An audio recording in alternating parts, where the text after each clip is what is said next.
long vowel I sounds just like the letter name I. This sound can be spelled in different ways.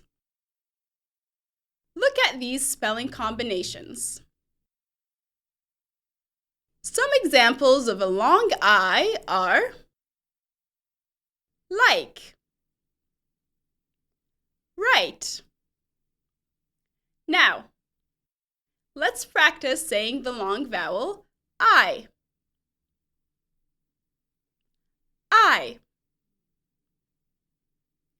I.